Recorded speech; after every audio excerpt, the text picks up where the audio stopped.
नमस्कार दोस्तों, स्वागत है आपका आपके फेवरेट यूट्यूब चैनल बुकड़ा में। आज 4 मार्च है, तो चलिए बिना देर के स्टार्ट करते हैं आज की ये वीडियो। तो दोस्तों, जो हमारा पहला क्वेश्चन है वो है, भारत और कनाडा के बीच हाल ही में लगभग कितने मूल्य का 10 वर्षीय यूरेनियम आपूर्ति समझौता हुआ है? Option A $1 billion, option B $1.5 billion, option C $1.9 billion and option D $2.5 billion. तो दोस्तों, इसका जो करेक्ट आंसर है ऑप्शन नंबर सी $1.9 बिलियन। दरअसल अभी हाल ही में जो बेसिकली कनाडा के प्रधानमंत्री हैं वो दिल्ली में आए थे। वहाँ पे भारत के प्रधानमंत्री और कनाडा के प्रधानमंत्री, दोनों प्रधानमंत्री की जो है बेसिकली बात हुई। और वहाँ पे कई सारे जो MAU है, MOU यानी मेमोरेंडम ऑफ अंडरस्टैंडिंग साइन हुए। ठीक है, कई सारे समझौते हुए। उसमें से एक जो महत्वपूर्ण समझौता था, जहाँ पे यूरेनियम से रिलेटेड जो है समझौते हुए, जो कि 10 वर्ष के लिए है, यानी 10 वर्ष जो है हमें कनाडा जो है भारत को यूरेनियम देगा। ठीक है, तो ये चीज़ है। बाकी इससे रिलेटेड कुछ पॉइंटर्स देख लेते हैं। भारत और कनाडा के बीच में $1.9 अरब का 10 वर्षीय यूरेनियम आपूर्ति समझौता हुआ। यह यूरेनियम भारतीय परमाणु ऊर्जा संयंत्रों, यानी कि जो न्यूक्लियर रिएक्टर होते हैं भारत के, उसमें उपयोग किया जाएगा। दोनों देशों ने CEPA यानी कि कम्प्रिहेंसिव इकोनॉमिक पार्टनरशिप एग्रीमेंट को इस वर्ष पूरा करने पर सहमति जताई है।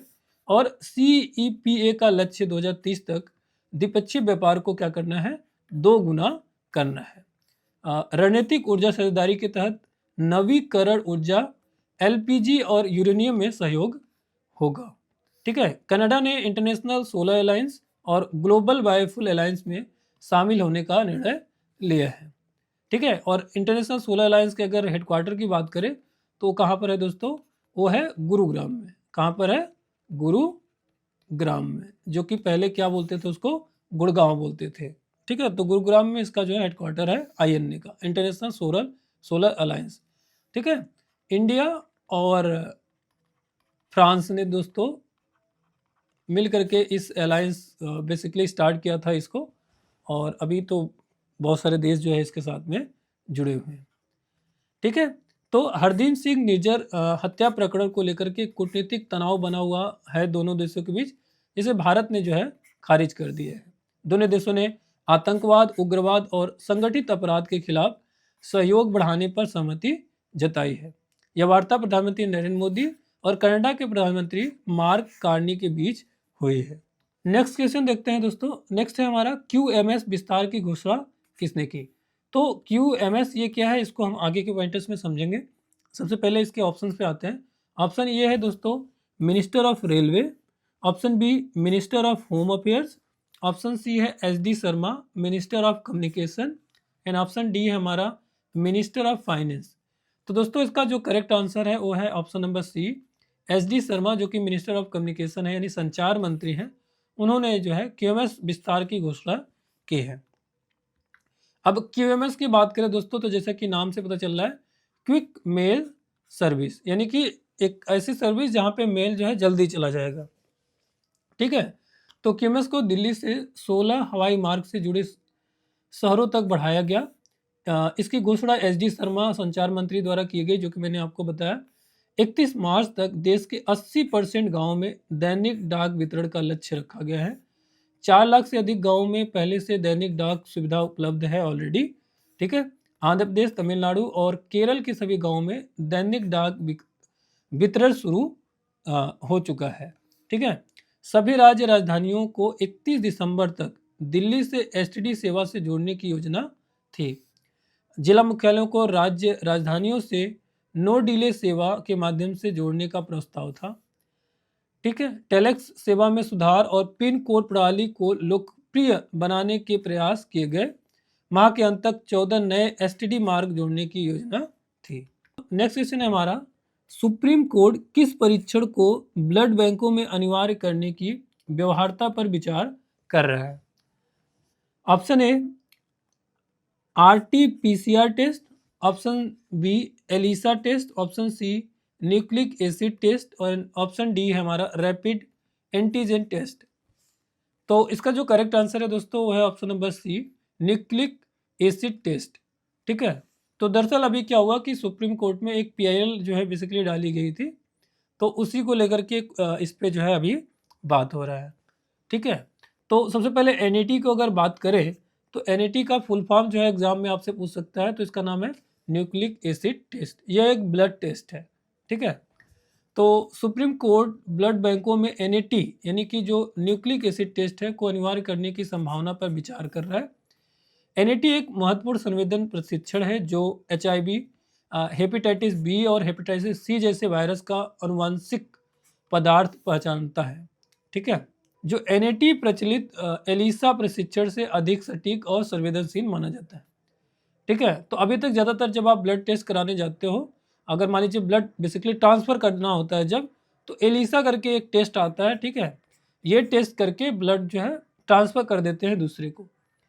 ठीक है, लेकिन उससे जो है ज़्यादा जो है संवेदनशील यानी ज़्यादा अच्छा जो टेस्ट है वो एनईटी जो टेस्ट है। लेकिन प्रॉब्लम ये है दोस्तों, ये महंगा है। ठीक है, एलिसा टेस्ट से थोड़ा सा कॉस्टली है बट अच्छा है।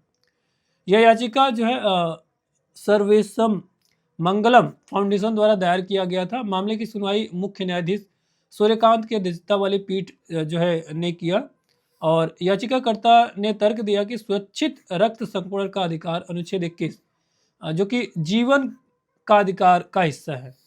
ठीक है, तो उन्होंने बताया कि जिस तरीके से हमारा जो संविधान है उसमें अनुच्छेद 21 में हम बोलता है कि हमें जो है जीवन का अधिकार है, तो जीवन के अधिकार में तो बेसिकली ये भी होना चाहिए कि भाई जब हमारा ब्लड का टेस्ट हो या किसी का ब्लड हमें चढ़ाया जा रहा है तो अच्छा टेस्ट जो है वहाँ पे हो, जिससे कि इस तरह की जो बीमारियाँ हों ट्रांसफ़र न होने पाए।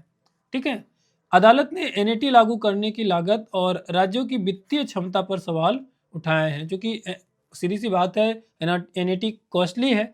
तो जो बेसिकली गवर्नमेंट जो अस्पताल है उसकी बात की जा रही है वहाँ पे कि जो एलिसा टेस्ट है उसकी जगह पे जो है एनईटी टेस्ट को जो है लागू किया जाए। लेकिन प्रॉब्लम ये है कि जो कॉस्ट है वो बढ़ जाएगा। ठीक है, कुछ जैसे जो राज्य है जिनकी फाइनेंशियल स्टेटस अच्छी है तो वहाँ पे तो चलो लागू कर सकते हैं, लेकिन कुछ ऐसे भी राज्य हैं जो कि उनके जो कर्मचारी हैं उनके टाइम से सैलरी नहीं दे पा रहे हैं। ठीक है, बिजली बिल टाइम से नहीं हो पा रहा है, तो एक और बर्डन जो है आ जाएगा। इस जो है सुप्रीम कोर्ट का कहना था।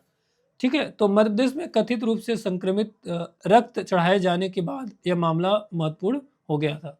ठीक है, तो दरअसल एक मामला आया था मध्य प्रदेश में जो कि इस तरह का जो है मामला हुआ था कि किसी दूसरे का ब्लड किसी दूसरे को चढ़ाया गया और फिर वहाँ पे जो है एचआईवी या हेपेटाइटिस बी सी इस तरह के रोग जो है फैलते हुए देखे गए, और तब से ये मामला जो है इसमें आया था। यह मामला भारत में मानकीकृत रक्त जांच प्रणाली को मजबूत करने की आवश्यकता को दर्शाता है। ठीक है, देखिए अगर ये लागू होता है तो बेसिकली जो लोग गवर्नमेंट हॉस्पिटल्स वगैरह में इलाज करते हैं उनके लिए थोड़ा सा अच्छा हो जाएगा कि एनईटी चूँकि ज़्यादा एफिशिएंट है तो ज़्यादा अच्छा जो है टेस्ट हो पाएगा। ठीक है, नेक्स्ट क्वेश्चन है दोस्तों, हाल ही में विश्व वन्य जीव दिवस कब मनाया गया? Option A 1 March, option B 3 March, option C 2 March और option D none of this, यानी इससे इनमें से कोई नहीं। तो दोस्तों इसका करेक्ट आंसर है 3 मार्च। ठीक है, 3 मार्च जो है यानी कि एक दिन पहले जो है विश्व वन्यजीव दिवस जो है मनाया गया है। ठीक है, इंपॉर्टेंट तथ्य जान लेते हैं दोस्तों। यूनाइटेड नेशन ने जंगली जीव जंतुओं और वनस्पतियों के संरक्षण के प्रति जागरूकता बढ़ाए जाने के लिए 3 मार्च को विश्व वन्य जीव दिवस घोषित किया है। ठीक है, नेक्स्ट क्वेश्चन है दोस्तों हमारा, अंतर्राष्ट्रीय महिला दिवस कब मनाया जाता है? Option A 5 March, option B 8 March, option C 10 March and option D 15 March. तो दोस्तों जो करेक्ट आंसर है वो option number B 8 March. 8 March को जो है मनाया जाता है। यूनाइटेड नेशन द्वारा 8 मार्च को अंतर्राष्ट्रीय महिला दिवस के रूप में मान्यता दी गई है, जिसका उद्देश्य है लैंगिक समानता और महिलाओं के अधिकारों को बढ़ावा देना। ठीक है, नेक्स्ट क्वेश्चन है दोस्तों, हाल ही में गित्वक नकामा नामक नई भूमिगत मछली किस राज्य में खोजी गई? Option A Karnataka, option B Assam, option C Andhra Pradesh and option D none of these. तो दोस्तों इसका जो करेक्ट आंसर है option number B, Assam. Assam राज्य में जो है भूमिगत मछली जो कि गिनतोक नकामा नाम की है जो खोजी गई है। ठीक है, तो यह नई भूमिगत मछली आसाम के भूमिगत जल स्रोतों में खोजी गई, जो क्षेत्र की समृद्ध जैव विविधता को जो है दर्शाता है।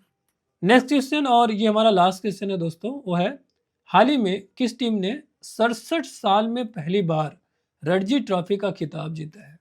ठीक है, ऑप्शन देख लेते हैं। Option A Karnataka, option B Jammu and Kashmir, option C Andhra Pradesh and option D none of these.